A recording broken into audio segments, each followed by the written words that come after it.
Lucas 18, versos 9 a 14, diz-nos assim a santa e poderosa palavra de Deus. E disse também esta parábola a uns que confiavam em si mesmos, crendo que eram justos e desprezavam os outros. 2 homens subiram ao templo para orar, um fariseu e o outro publicano.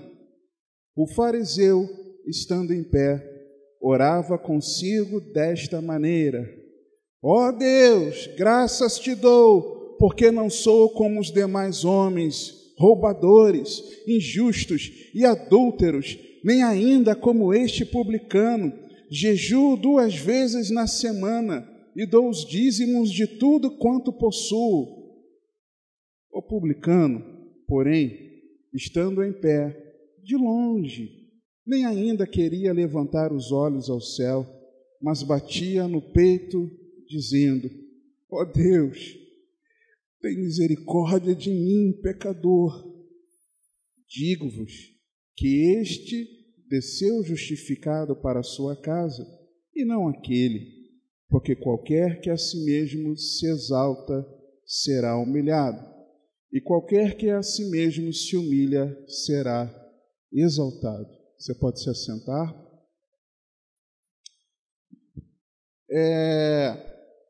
Dizem que a autoconfiança ela é um sentimento de confiança nas habilidades, qualidades e julgamentos de uma pessoa. É quando a pessoa, no nosso popular, é quando a pessoa confia no seu taco. Eu sei que eu estou fazendo, eu confio em mim. Eu confio que as coisas vão dar certo, porque comigo esse tipo de coisa sempre dá certo. Eu sei o caminho que eu devo trilhar para conseguir realizar aquilo. Eu consigo. A pessoa confia nas suas habilidades, nas suas qualidades e nos seus julgamentos. Essa autoconfiança, num nível saudável, tem um nível equilibrado, saudável, pode ajudar na saúde emocional e na saúde mental. Você imagina a pessoa que vai procurar um emprego. Ela não confia que ela pode corresponder ali àquela entrevista. Ela vai amedrontada, responde amedrontada. O entrevistador vai olhar para ela e falar: realmente, de fato, você não dá para trabalhar aqui. Não, você tem que ter um nível de autoconfiança saudável. Saber que você pode ir, que você pode enfrentar aquele desafio. A pessoa, quando tem um problema para resolver, a pessoa saber que, com calma, tranquilidade, na orientação do Senhor, ela pode resolver aquele problema, isso é bom. Ela confiar que, de forma equilibrada, ela vai responder, vai buscar uma solução para aquilo. O oposto seria a pessoa que não, esse problema é muito difícil para mim, eu não vou conseguir enfrentar isso. A pessoa se amedronta, se acovarda e tem uma baixa autoestima. Então, a autoconfiança no nível saudável, isso é bom, irmãos. Não tem nada de errado nisso. Quando alguém se sente autoconfiante, dizem também, a pessoa tem mais autonomia.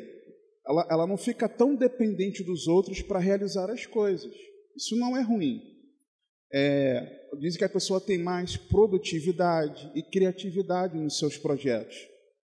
Tudo isso no nível saudável. Mas é preciso tomar cuidado, irmãos. Por quê? Porque até nas tarefas comuns que nós temos, e nós achamos que dominamos, cada um no seu ramo de atividade, digamos, tem irmãos aqui que trabalham com eletricidade, são eletricistas, excelentes eletricistas.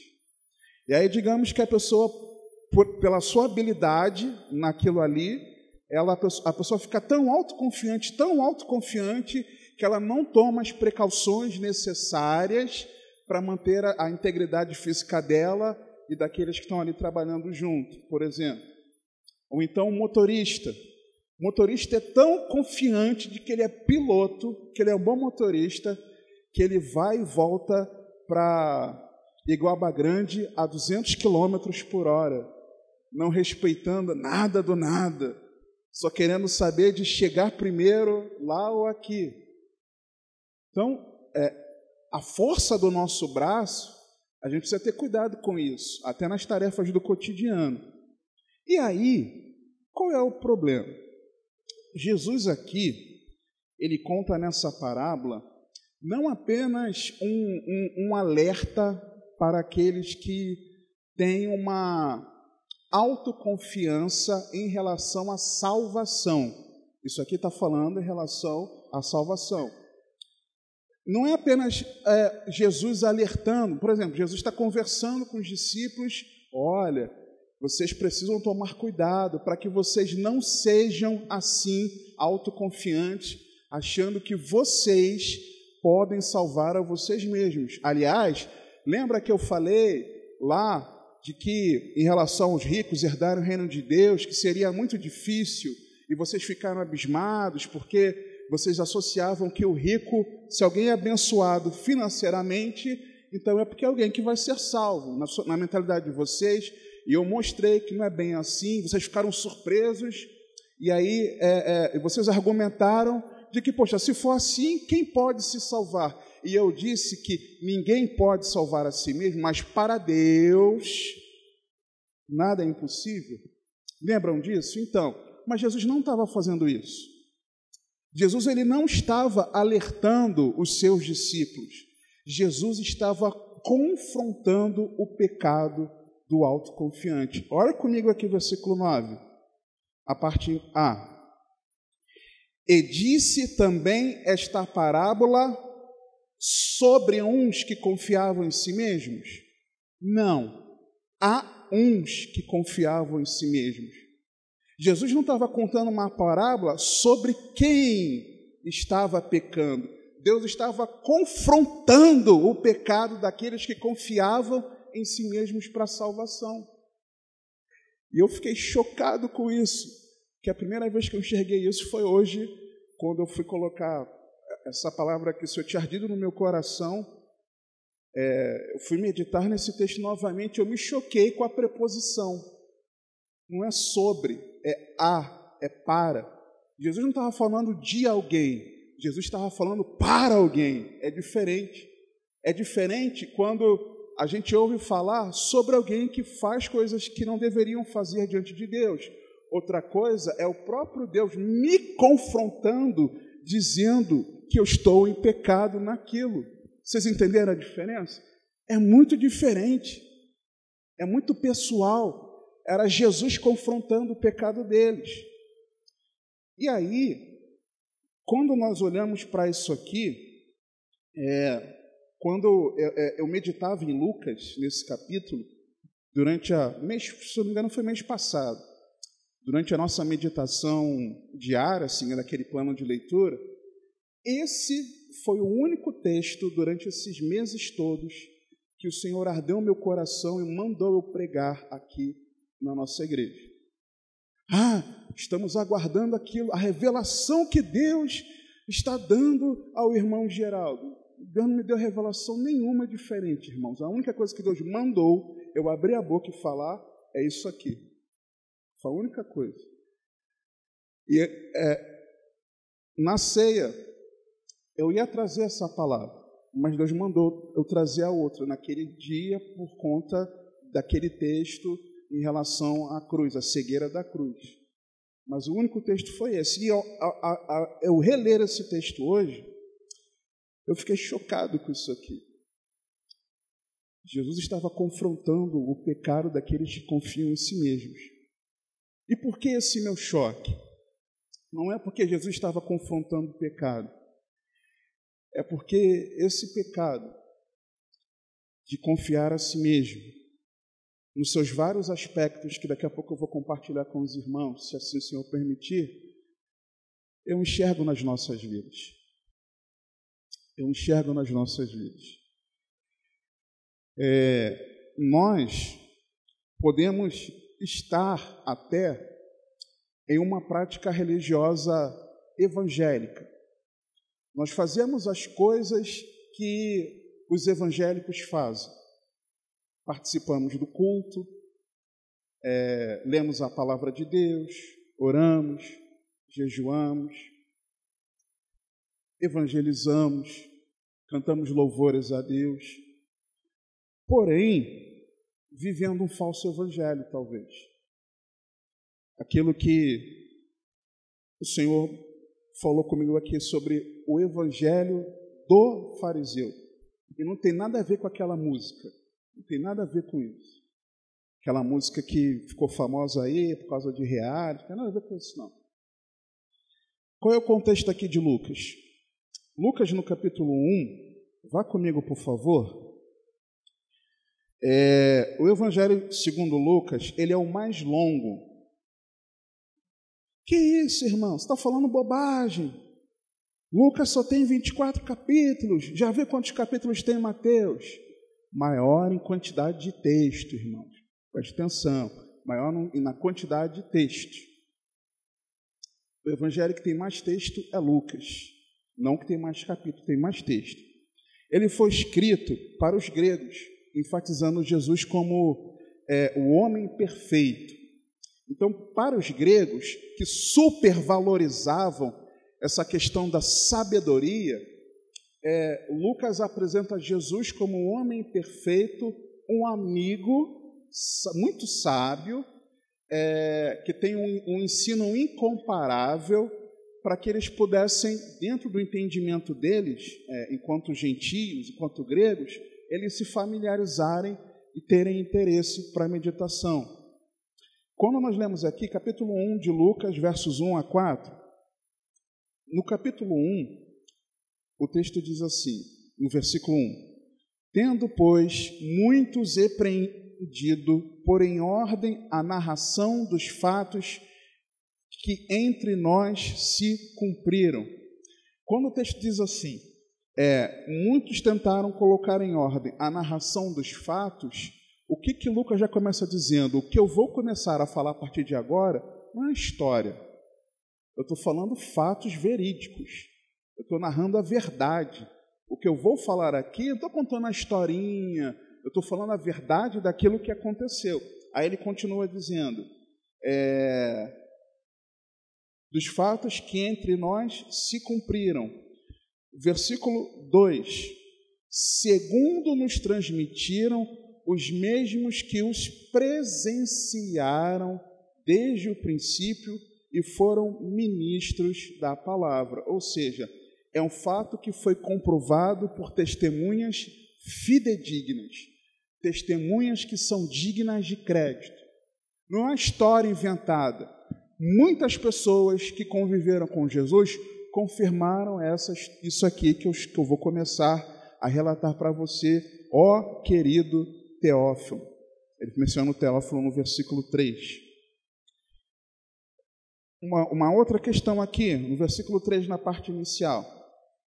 Pareceu-me também a mim conveniente descrevê-los a ti. Ou seja, é um fato, é uma verdade, que tem testemunhas, é algo que está ali atestado e que pode ser exposto, pode ser descrito. E aí ele continua, ó excelente Teófilo, por sua ordem, havendo-me já informado minuciosamente, ou seja, é algo que ele pode organizar, colocar em ordem, e de forma detalhada, de forma minuciosa. E aí ele continua,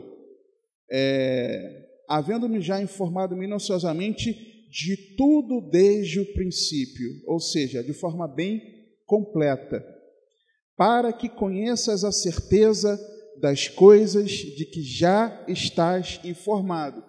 Teófilo, o que eu vou contar para você não é uma história, é algo que eu investiguei com testemunhas que vivenciaram esses ocorridos aqui, e eu não estou escrevendo uma novidade para você, eu estou escrevendo aquilo que você já sabe, mas eu estou escrevendo para que você tenha certeza daquilo que você já sabe. Ou seja, quando Lucas, no capítulo 18, volta lá para o capítulo 18, verso 9, Ele diz de uma parábola que Jesus contou não sobre, mas para aqueles que confiavam em si mesmos. Isso é um alerta para mim e para você, é um confronto de Deus para mim e para você, não de algo assim que pode ser não, mas é de algo que você e eu já sabemos, de algo que nós já escutamos, já ouvimos falar, que já estamos cansados de ouvir, irmãos, verdades que você e eu escutamos aqui, reunião após reunião, mas muitas vezes nós somos como esses aqui, nós somos como esse fariseu, com essas atitudes que nós já vamos ver. Ah, mas quem é fariseu? Está falando fariseu. Quem é fariseu? Nós tínhamos ali, naquele tempo de Jesus, alguns grupos políticos e alguns grupos religiosos. Já comentei isso aqui há uns anos atrás. Você tinha os saduceus. Os saduceus eram um partido religioso, econômico, político. Era a chamada aristocracia, a classe nobre dos judeus, a nobreza. Não tem quando a gente fala de quem, nos nossos dias, que é de uma classe elevada, economicamente falando, culturalmente falando, que às vezes tem gente que até se constrange de conversar com uma pessoa assim, não tem muito assunto que trocar ideia. Os saduceus eram esses da aristocracia, da classe dominante. Eles eram assim. A maioria deles era composta por sacerdotes. Eles eram favoráveis à presença romana, eles eram materialistas e não acreditavam na ressurreição nem nos anjos. Você tinha os herodianos, que eram defensores da dominação romana na região. Eles defendiam que Roma dominasse Israel e estavam a serviço de Herodes, por isso herodianos. E eles eram os mais ferrenhos perseguidores dos movimentos subversivos. Por exemplo, se tinha um indíciozinho de revolta contra o governo de Roma, eles já iam lá para tentar resolver o problema. Porque se eles eram favoráveis ao Império Romano e estavam a serviço de Herodes, se surgisse eu ia falar surgisse uma insurreição, né? Fica feio. Se surgisse uma revolta no meio do povo, e aconteceram algumas antes do Novo Testamento ser escrito, um período da história, isso poderia afetar aquilo que para eles era bom. Você tinha os zelotes também. Os zelotes eram membros do partido judaico que se colocava em oposição à dominação romana. Esses já eram opostos.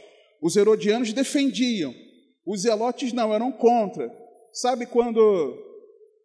É igual os crentes de hoje em dia, que querem politicamente, no grito, derrubar o governo que se opõe à realidade do que aquilo para eles é bom. Por quê? Porque eles se opunham à dominação romana, porque julgava isso incompatível com a soberania de Deus. Como pode uma nação cujo Deus é o Senhor? De fato, é o caso de Israel. Era o caso de Israel. Isso não é o caso do Brasil, irmãos, tá? Eu me canso de falar isso. Como pode? Se Roma está governando Israel, isso está afetando a soberania de Deus. Não, não pode. Não pode. E o que eles faziam? Eles eram os mais turbulentos. Isso me lembra 8 de janeiro de 2023, irmão. 23? Acho que era, né? Acho que foi. Os mais turbulentos apelavam à violência. Eles também praticavam sequestros e assassinatos de opositores políticos, porque queriam defender a Deus. Tinham os essênios. Os essênios eram ligados ao clero de Jerusalém, mas procurou se afastar desse protesto. O que eles faziam? Eles se isolaram numa comunidade alternativa, à beira do Mar Morto. E os fariseus, que são os que nos interessam aqui? Os fariseus eram um partido muito próximo ao povo. O povo admirava os fariseus, Lembra de Paulo? Paulo era um fariseu dos fariseus. O povo admirava o fariseu, mesmo que o fariseu falasse mal do povo. Por quê? Veja com quem que esse fariseu se parece. Eles se distinguiam pela rígida observação da lei. Nós temos que ser bíblicos, além de elevado nível moral. Nós temos que andar em santidade. Acreditavam na ressurreição, nos anjos e aguardavam o Messias. O Cristo está vindo! Isso se parece com algum grupo que você conhece? A mim me parece muito, irmãos. Me parece muito. Uma rígida observação da palavra, um elevado nível moral e aguarda a vinda do Senhor. Se parece muito com alguém, com um grupo. E aí qual é o problema? O problema é que quem vive assim, não como a maioria dos fariseus, claro que a maioria não era assim, mas quem vive como o fariseu aqui, Jesus estava confrontando, eu identifiquei aqui pelo menos 7 características que isso já tinha me atordoado e hoje me atordoou mais ainda. Primeiro, versículo 9, na parte B. Quem vive esse falso evangelho não confia em Deus. Não confia em Deus. A parábola é sobre quem foi 2 homens que foram ao templo orar. Foram fazer o que era certo, em teoria, tá? Mas aqui, no versículo 9, está dito que não confiavam em Deus. Por quê? Confiavam em si mesmos. Em si mesmos. Quem confia em si mesmo para a salvação, ignora a graça de Deus. Está vivendo um falso evangelho. Quem despreza a cruz de Cristo, não confia em Deus, mas está vivendo um falso evangelho. Quem não busca fazer a vontade de Deus, porque não confia em Deus, está vivendo um falso evangelho. Segundo, faz avaliação errada de si mesmo, parte C do versículo, crendo que eram justos. Quem crê que é justo e fazendo essa avaliação errada de si mesmo, acostuma-se com o pecado. A pessoa está no pecado, mas ela acha que está certa naquela prática do pecado, ela se acostuma com o pecado. O pecado não dói mais, porque ela acha que é crente no Senhor. Ela pensa que porque ela vai ao templo orar, no caso aqui, do texto, esse fariseu, ele achava que, por mim, os meus pecados, tanto faz. E talvez muitas vezes nós podemos estar assim, irmãos, fazendo uma avaliação errada de nós mesmos, nos acostumando com o pecado. Quem faz a avaliação errada de si mesmo, arruma justificativas para o pecado. A pessoa pode nem estar acostumada, mas ela peca e arruma justificativa. Não, eu continuo fazendo por causa disso. Não, eu ainda não parei essa prática por causa daquilo. Olha, eu continuo agindo desse jeito, mas também, o outro também continua fazendo. Vai se converter em nome de Jesus. Para com isso. Para! Chega! Não dá para continuar nisso, irmãos. A gente fica arrumando desculpa para o nosso pecado. A gente fica arrumando desculpa para andar fora da vontade de Deus, quando, na verdade, nós estamos fazendo uma avaliação errada de nós, achando que, porque nós estamos aqui, nós somos justos. Para! Quem faz a avaliação errada de si mesmo, ignora os alertas e o confronto da palavra de Deus. Ai, o pastor voltou, estava nervoso, né?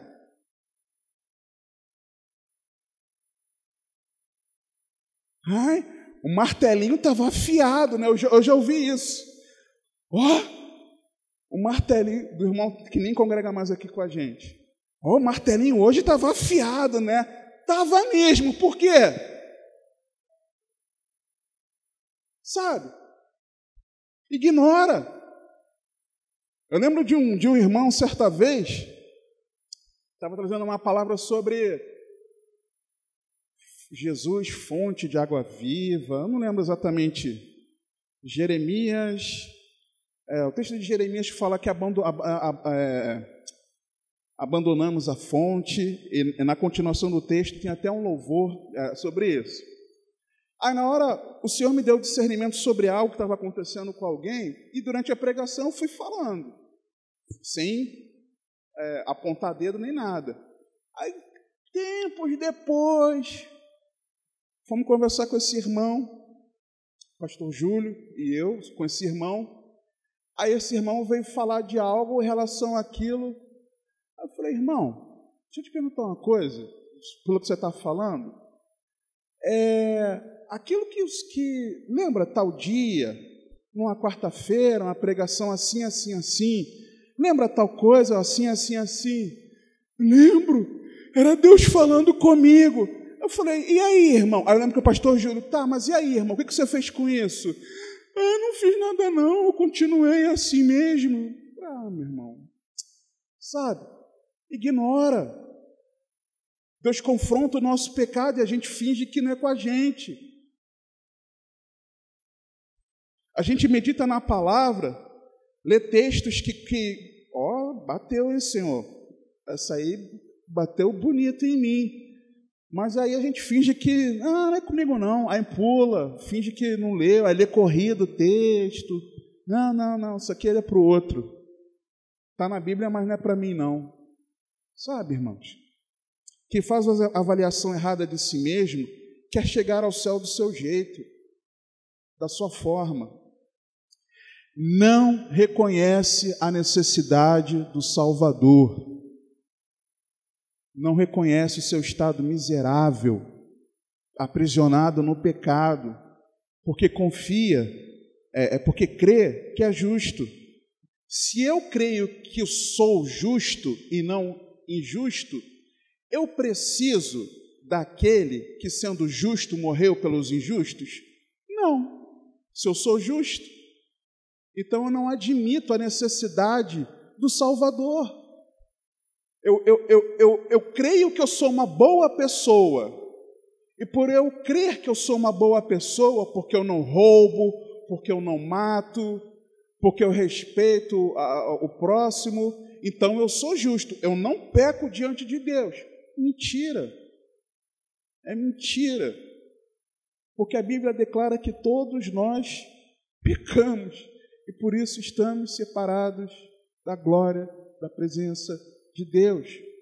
E mais ainda, a Bíblia declara que se nós dissermos que nós não temos pecado, nós somos mentirosos. 1 João capítulo 1 e 2 falam isso. É mentira nossa. Finalzinho do 9 virando para o 2.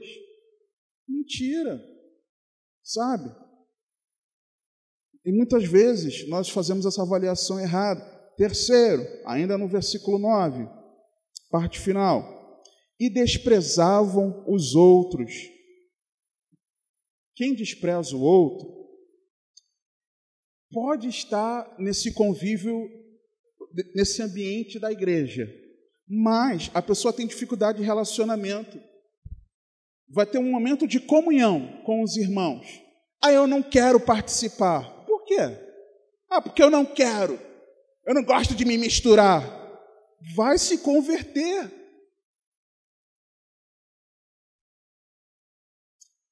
Não sabe conviver com o diferente.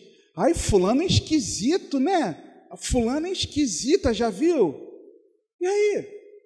Todo mundo tem que ser igual a você? Todo mundo tem que se enquadrar na sua caixinha, por acaso? Por acaso, os trigêmeos são iguais uns aos outros no seu temperamento? Pergunta aos pais. Eu já sei a resposta. Não. São diferentes. Você é igual ao seu cônjuge? Não.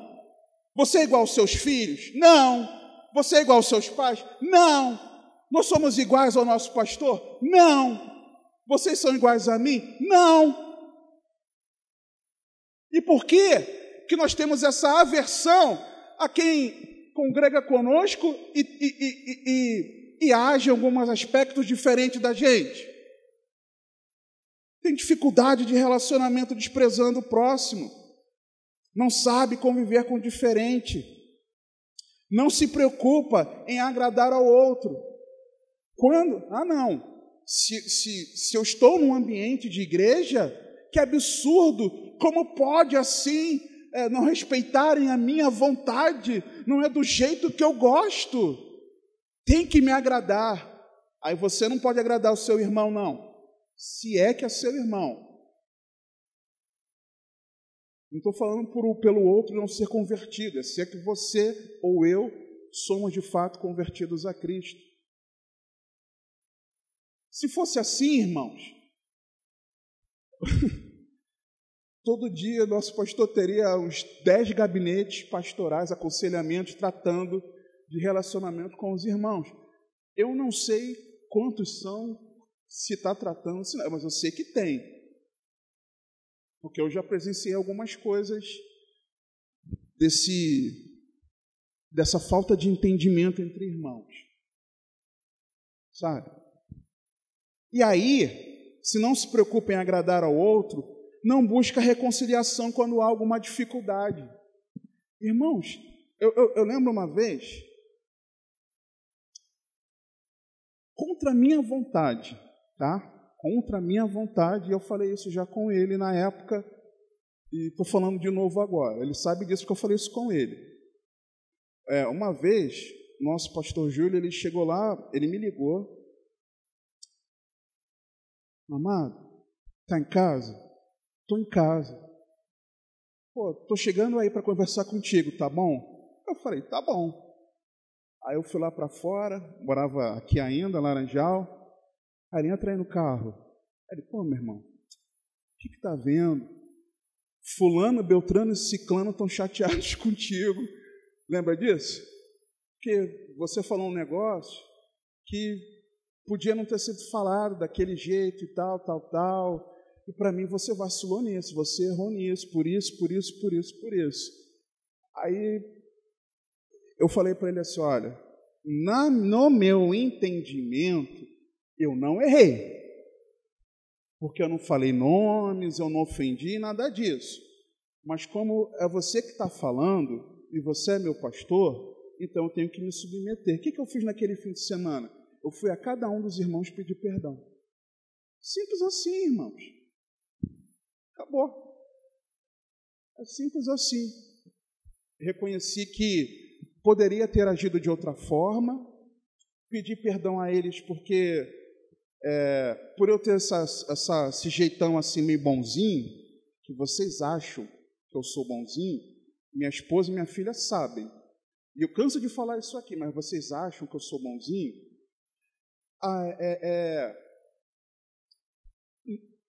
Por poucas vezes eu expus a opinião de uma forma veemente.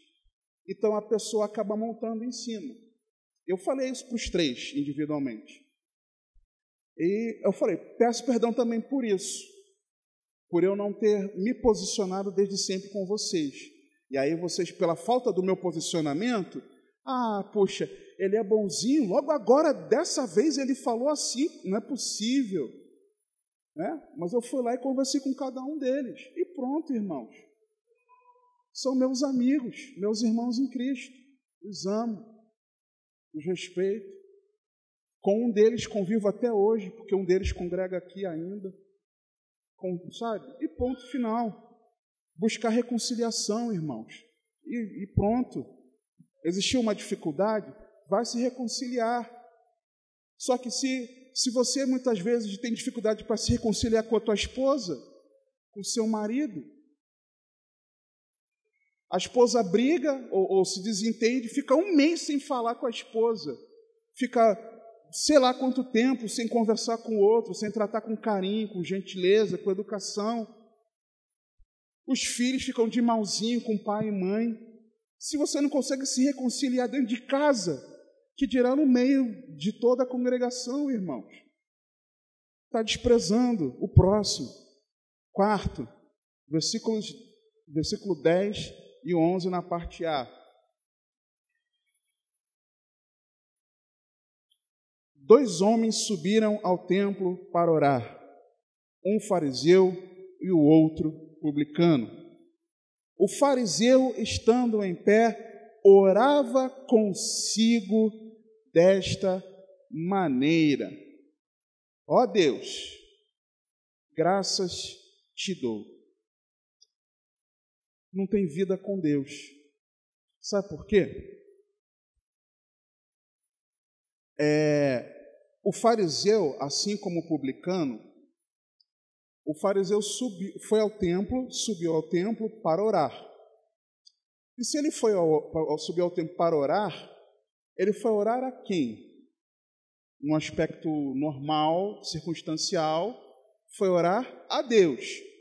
Mas o que Jesus conta nessa parábola aqui, confrontando aqueles que confiam em si mesmos? Que ele orava consigo. Ele orava consigo. Ele não orava a Deus, ele orava para ele mesmo. Em algumas versões, inclusive, traduzem assim: orava para ele mesmo, de si para si. Pode ser, irmãos, pode ser que você ou eu estejamos aqui agora, e estando aqui agora, graças te dou, Senhor, mas você está falando isso da boca para fora. Não tem quando... Eu não sei se vocês já repararam que, às vezes, nós temos por hábito, isso é um hábito saudável. Teve a oração inicial do culto, nós aplaudimos ao Senhor. Terminando cada louvor, muitas vezes nós aplaudimos ao Senhor. Teve a oração, após o louvor, acabou a oração, nós aplaudimos ao Senhor. Acabou o culto, na oração final, nós aplaudimos ao Senhor.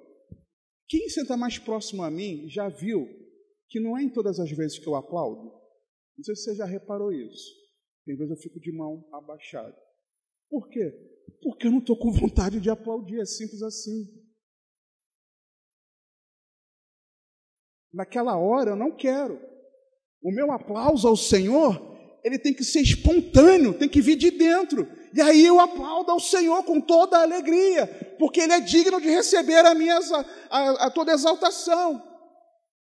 Mas pode ser que talvez você entre na liturgia do culto, é a hora de bater palma, eu vou bater palma. Por quê? Se você não quer bater palma. E você só bate palma para não ficar feio para você. Entendeu? Talvez esteja aplaudindo de si para si mesmo. Talvez você venha participar dos cultos, das reuniões, e deve participar, porque isso é bíblico, mas você vem, o teu coração fica a quilômetros de distância daqui, não vendo a hora de acabar, porque você está preocupado com a sua rotina de vida, com a sua casa, com a sua família, está preocupado com as suas coisas.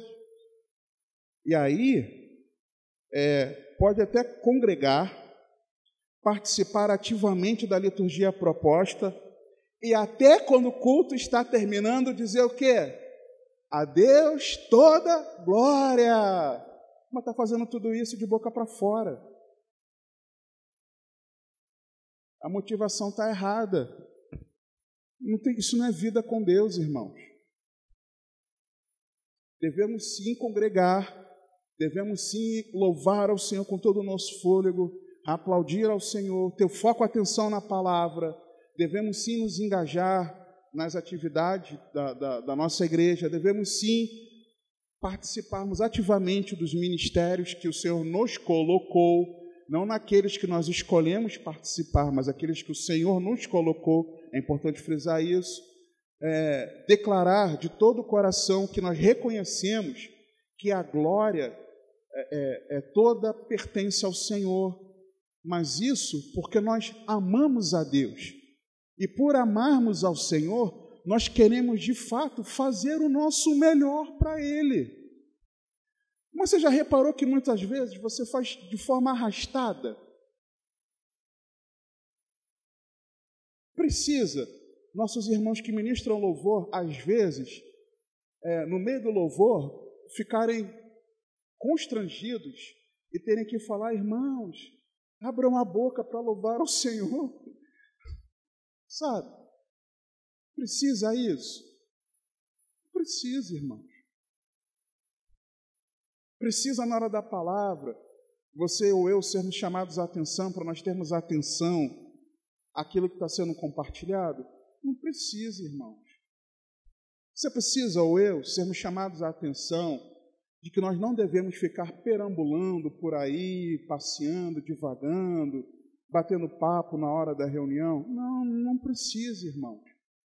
Porque se nós amamos ao Senhor e queremos, nesse momento, separar para tributarmos o nosso melhor a Deus, é simples assim, irmãos.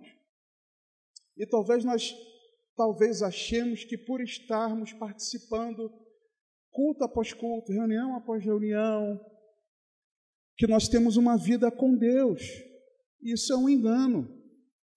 Congregar não é ter vida com Deus, mas congregar precisa ser consequência de quem tem uma vida com Deus. É diferente. Outro é alguém que se coloca no centro. Por quê? Além do fariseu, ele está dando graças a Deus na oração, mas estava orando para ele mesmo, porque Jesus diz isso aqui. Olha o que ele continua dizendo: graças te dou porque não sou. Ele não dá graças a Deus por algo que Deus fez na vida dele. Senhor, graças te dou pelo fôlego de vida. Senhor, graças te dou pela minha família. Senhor, graças te dou pela minha força de trabalho. Graças te dou pela provisão de cada dia. Graças te dou pelas dificuldades que o Senhor permite eu passar, porque elas me aperfeiçoam o meu caráter cristão.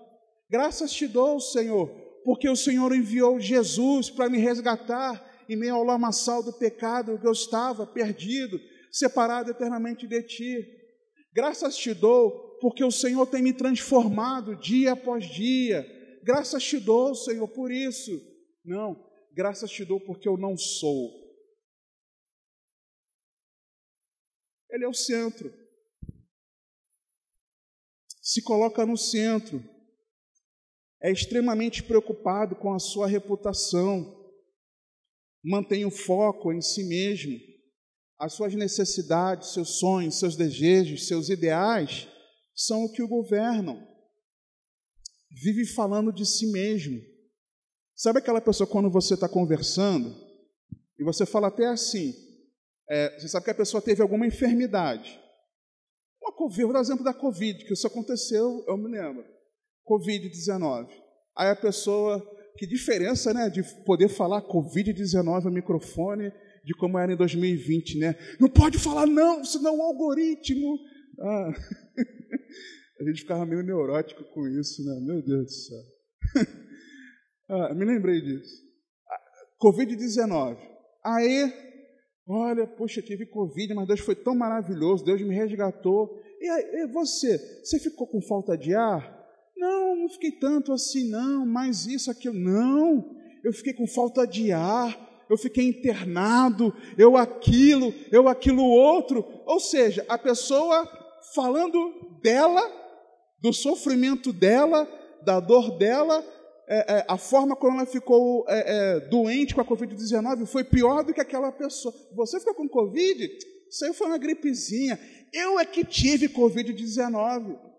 Até na desgraça, a pessoa quer ser o centro, o foco. Isso aconteceu aqui, tá, irmãos? Eu não estou contando historinha, não. Isso aconteceu aqui, nessa congregação. E aconteceu comigo, por isso que eu posso falar. Sabe? Tudo a gente tem que ser o centro. Não pode ser assim, irmãos. Penúltimo, versículo 11 ainda, mas vou dizer aqui a parte C. Quem age assim, considera-se superior aos outros. Quando continua a dizer o texto, porque não sou como os demais homens, roubadores, injustos e adúlteros, nem ainda como este publicano. Considera-se superior aos outros. Você sabia que essa oração eu já fiz aqui, desse lugar, há uns anos atrás? Eu me lembro. Eu não lembro se foi para iniciar o culto, eu não lembro se foi depois do louvor, eu não lembro se foi antes de eu começar a pregar, mas eu peguei o microfone, só não vou falar que foi esse microfone, que de repente foi algum outro que não está em uso, mas aqui, desse lugar. Peguei o microfone, comecei a orar, talvez tenha sido na abertura do culto. Senhor, graças te damos, Senhor, porque nós não somos como esses que estão aí fora, que não querem nem saber de ti, esses ladrões, esses traficantes, esses devassos, esses beberrões. Aí na hora, eu parei assim e falei, que isso? Eu nunca orei assim na minha vida. Acho até que aquilo ali foi uma seta que veio na minha mente e na hora eu demorei um pouquinho para discernir. Eu parei a minha oração. E eu voltei e falei, irmãos, me perdoa, eu estou aqui pecando, orando, eu estou falando bobagem, eu estou agindo igual, eu lembrei, estou agindo igual aquele fariseu da parábola que Jesus contou. Me perdoa, Senhor. Aí eu voltei e comecei a oração de novo, começando pedindo perdão pelo Senhor. E talvez nós estejamos agindo assim, irmãos. Talvez porque o seu familiar ainda não rendeu o coração a Jesus, você se acha melhor do que ele. Talvez pelo seu colega de trabalho, chega amanhã, ele chega falando as coisas erradas que ele fez, o lamaçal em que ele se afundou, e você olha para ele. Só de você fazer assim, ainda que você não faça com essa expressão para ele, mas você faça no seu íntimo, você está pecando, se considerando superior a ele. Eu não sou como o meu colega, Senhor, glória a Deus, porque ontem eu estava lá no culto, estava com os irmãos, e eu não estava naquela bebedeira, eu não estava naquela promiscuidade, eu não estava adorando a falsos deuses. Que maravilha, Senhor, glórias a Deus. Cuidado, você não é melhor do que aquele, nem eu, nós não somos melhores do que aqueles que ainda não servem a Jesus Cristo. Cuidado. Ou então, Senhor, que maravilha, graças a Deus, porque eu não sou como... Porque a nossa igreja, a nossa igreja não é como essas igrejas por aí, que fazem isso.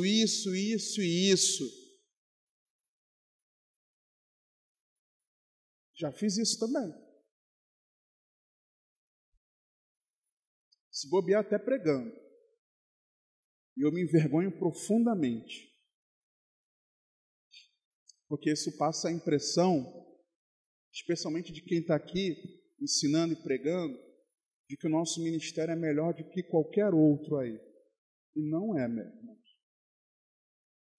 Somos diferentes em muitos aspectos? Somos. Louvado seja Deus por isso. Mas a nossa igreja não é melhor do que nenhuma outra igreja que também crê que Jesus é o Senhor e Salvador da sua vida. Não somos, irmãos. Não somos. E às vezes a maneira com que a gente escuta, tá vendo? Às vezes você pode ter vindo para cá, congregava num lugar, e aí ouviu, o caso da maioria que veio para cá, de 2020 para cá, ouviu pregações na internet, ou do nosso pastor Alan, ou do pastor Júlio, pastor Rosa, pastor Santo, pastor Marconi, ou eu, ou algum evangelista, alguma irmã, alguém. É isso que eu quero, é uma igreja assim que eu quero congregar. Aí veio visitar. Viu o estilo de culto, é isso que eu quero para mim. Graças a Deus que essa igreja não é igual às outras aí. Ufa! Cuidado, nós não somos melhores, irmãos. E talvez no teu coração você esteja guardando um sentimento de superioridade.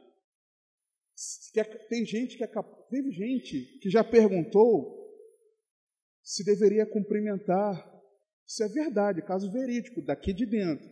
Se tinha que cumprimentar quem não congregava aqui, quem era de outro ministério. Que isso, irmãos? Os irmãos, as pessoas dos outros ministérios são nossos irmãos em Cristo. Pelo amor de Deus, não faça isso. Se algum dia eu dei essa impressão para você de criticar práticas, eu estou criticando práticas, não estou criticando as pessoas. A heresia ela tem que ser refutada, condenada, com a verdade. Mas em nenhum momento a gente pode atacar as pessoas. Nós precisamos ter esse cuidado, irmãos, porque nós nos fazemos melhores, superiores aos outros. Quem faz assim, qual é o seu prumo? O seu prumo, aquilo que a sua régua para o avalizar ali, não é a palavra de Deus, mas como é que ele se mede? Ele se modela pelo próximo. Eu não sou como esses roubadores. Eu não sou nem como esse publicano aí, ó Deus. Você ou eu ficamos medindo a nossa vida cristã de acordo com os outros. Tem gente que se compara com o ímpio. Quer ver como? E a Bíblia condena isso em vários textos. Como pode, Senhor? Aquela pessoa não te serve e tem um carrão desse jeito, tem uma casa maravilhosa, um big do emprego, e eu que sou fiel a Ti, passo por esse momento de dificuldade. Para que te servir assim, Senhor? Tem muito crente que faz isso, irmãos. Cuidado. Cuidado. E último, versículo 12. Jejuo 2 vezes na semana e dou os dízimos de tudo quanto possuo. Ou seja, o camarada ainda tem a pouca vergonha de chegar para Deus e falar: Deus, olha as minhas práticas religiosas. Eu oro todo dia, levanto todo dia às 4 da manhã para orar. Estou contextualizando aqui. Senhor, o plano de leitura que a nossa igreja adota, está lendo lá, finalizou Deuteronômio e amanhã o capítulo 7 de Atos, já li a Bíblia toda nesses 4 primeiros meses do ano. Olha como eu medito na palavra, Senhor. Senhor, eu não perco um culto. Isso você não está falando com o outro, não. Falando com Deus, achando que está falando com Deus em oração. Senhor, olha o meu jejum, Senhor. Esse sacrifício que eu estou fazendo. Eu tenho uma visão muito particular de jejum. Eu espero que Deus nunca... Senhor, não, faça o que o Senhor quiser. Perdão, Senhor, esquece. Mas, Senhor, jejum tantas vezes na semana, um jejum de tanto tempo. Olha! E nós muitas vezes, Senhor, eu sou teu servo, eu trabalho na tua obra. Eu evangelizo, Senhor. Eu ensino, eu prego, eu canto, eu sapateio. Eu limpo as cadeiras. Eu sirvo a ceia, Senhor. Eu conto as ofertas. Eu fico na portaria, Senhor. Eu cuido do som. Olha, Senhor, olha para mim. Olha para as minhas práticas religiosas. Olha como eu sou bom, Senhor, naquilo que eu faço. E aí, talvez você esteja andando em boas obras para ser salvo. E não porque você é salvo, mas você faz isso achando que por fazer isso, o Senhor vai te salvar. Talvez eu esteja fazendo isso, achando que por fazer isso, o Senhor vai me salvar. E não é assim, irmãos. Quem anda em boas obras para ser salvo, como aqui no versículo 12, e tem coragem de usar isso como argumento diante de Deus, é alguém que se julga satisfeito com a sua espiritualidade. Eu estou bem, meu devocional está bombando, meu ministério, aí, eu sou tal, Senhor. A pessoa pensa porque se ela está fazendo coisas que todo cristão deveria fazer, ela acha que está tudo bem. Se eu estou fazendo, está bem. Quem não faz está errado, eu estou fazendo, então está tudo bem comigo. Não está não, irmãos. Não está não. Jesus falou isso aqui. Não faz por amor e gratidão. Não faz. Seus feitos religiosos são o seu troféu. Sabe? Se a pessoa se orgulha, né? Aqui, como eu sou um crente de verdade, como eu sou espiritual. Pensa estar a salvo por sua prática religiosa.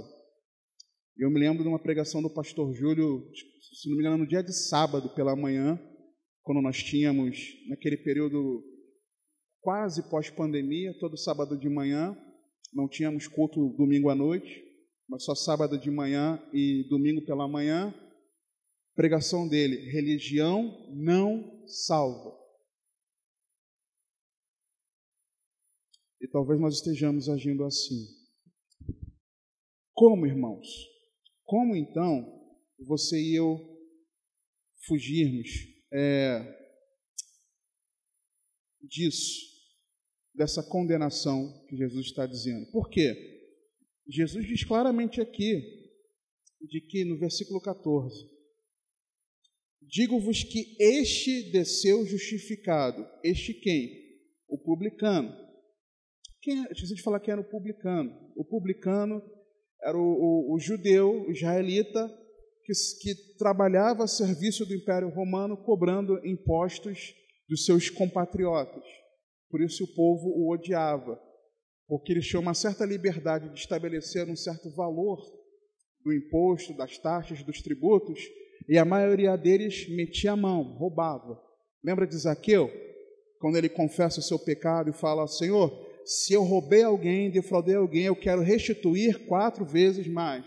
Por quê? Se era para cobrar R$100 do imposto, ele cobrava múltiplas vezes, e ia enriquecendo de forma ilícita. Por isso que o povo odiava. O povo tinha os publicanos, os cobradores de impostos, como seus inimigos. Consideravam eles terríveis pecadores. Aí Jesus diz aqui: digo-vos que este, o publicano, que ele mencionou no versículo anterior, no 13, desceu justificado para a sua casa, e não aquele. Que é aquele? O fariseu religioso. Porque qualquer que a si mesmo se exalta será humilhado, e qualquer que a si mesmo se humilha será exaltado. Então, como nós fugirmos desse falso evangelho, esse evangelho do fariseu?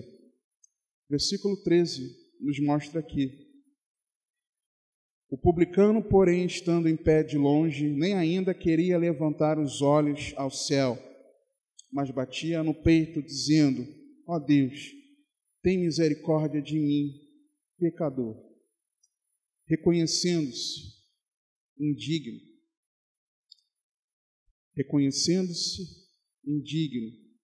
afligindo-se por seu pecado e rasgando seu coração. Ó Deus, tem misericórdia de mim, pecador. Ele rasgou seu coração. Ele batia no seu peito, se afligindo por causa do seu pecado. Ele de longe nem queria levantar os olhos aos céus, porque ele se considerava alguém indigno. Nós precisamos corresponder à verdade da Escritura com humildade, reconhecendo-nos indignos dessa graça que nos alcançou, nos afligindo por conta do pecado, que tal porventura ainda pratiquemos, nos afligindo quando nós tropeçamos e rasgando nosso coração diante de Deus, rasgando o coração. Mas muitas vezes, irmãos, o que me apavora, e certa vez eu conversei isso com o nosso pastor, entendo que Deus ele age de forma diferente com cada um tem o seu momento, mas o que me apavora é que culto após culto, são poucos o que eu vejo se afligindo por causa do seu pecado. Não vejo isso. Acaba o culto, eu não vejo tristeza nos olhos, eu não vejo pesar. Na oração final, na oração pós-palavra, no sermão da palavra, eu não ouço vozes quebrantadas, não ouço choro. E isso tem muito tempo, irmãos. Tem anos. Anos. E sabe qual é o pior de tudo isso? Que isso acontece às vezes comigo mesmo. E talvez eu esteja sendo como esse fariseu.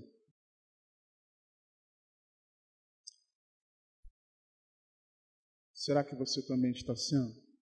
Não sei. Cada um olhe para dentro de si com a ajuda do Espírito Santo. Vamos orar? Se você reconhece que você depende de Jesus como teu Salvador, arrependa-se. Se você reconhece que precisa não viver conforme você tem andado, peça perdão ao Senhor, confessa o seu pecado, feche os seus olhos e ora a Deus nesse momento. Entrega o teu coração a Ele, arrependido da forma como você tem vivido e decida no seu coração viver para a glória de Deus. Pai,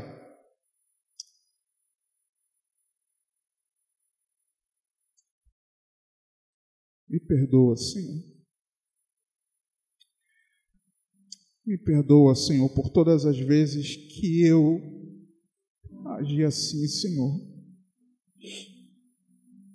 Eu não falo dos meus irmãos,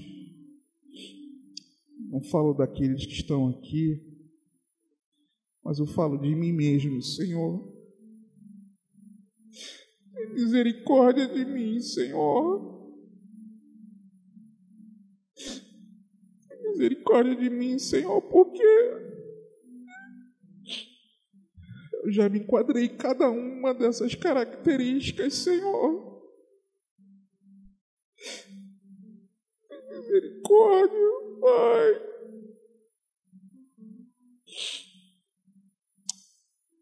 Misericórdia, Senhor. Espírito Santo, por favor, ilumina o entendimento de cada ouvinte, Senhor, nessa noite. Com a revelação do Evangelho, com a revelação de Cristo Jesus, de que o Evangelho é a boa notícia de que nós podemos viver debaixo do Teu governo, Senhor. De que o Evangelho é reconciliação contigo, é relacionamento contigo. De que o Evangelho é o plano que o Senhor arquitetou, que o Senhor planejou, que o Senhor desenhou, para que, por meio do Seu Filho, o Senhor levasse pecadores arrependidos até a Ti, Senhor. Senhor, nos revela essa verdade, Senhor. Que essa verdade ecoe nos nossos corações, de que o Evangelho não são as nossas práticas religiosas, Senhor, mas é a pessoa de Jesus. Jesus, ajuda-nos, Senhor. Ajuda-nos, Senhor, a nós nos relacionarmos contigo como o Senhor estabeleceu na Tua palavra, não acharmos que pertencemos a Ti querendo viver do nosso jeito, não apenas nos simpatizando, Senhor, com a igreja, com o Evangelho, com a Bíblia, com louvores, mas servindo a Ti, Senhor, com todo o nosso ser, com o nosso corpo, com a nossa alma, Senhor, com o nosso espírito. Converta-nos a Ti, Espírito Santo. Converta-nos a Ti, meu Senhor. Tira as traves, Senhor, dos nossos olhos. Arranca os tampões dos nossos ouvidos, Senhor. Transforma os corações duros em corações de carne, Senhor. Sopra, Senhor, a verdade do Teu Evangelho, Senhor, nos nossos corações. Ecoa, Senhor, a Tua verdade sobre nós, Senhor. Faz estremecer o nosso interior com a Tua verdade, Senhor. De que nós carecemos de Ti, que nós dependemos de Ti, Senhor. Destrona, Senhor, essa autoconfiança que temos muitas vezes, Senhor. Faz-nos dependermos de Ti, Senhor, exclusivamente, Senhor. Eu te imploro, Senhor, por favor, Senhor. Por favor, Senhor. Por favor, Senhor. Ajuda-nos, Senhor, a nos movermos a Ti com o coração arrependido, quebrantado, Senhor, rendido de verdade a Ti, reconhecendo as nossas misérias, nos afligindo, Senhor, por conta do nosso pecado, por conta do estado em que nós nos encontramos, Senhor,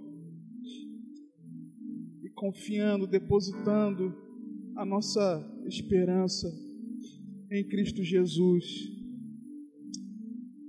Que a verdade da cruz, Senhor, não seja roubada de nós. Por favor, Senhor, continue ministrando a cada coração. Eu te peço, Paizinho, por favor.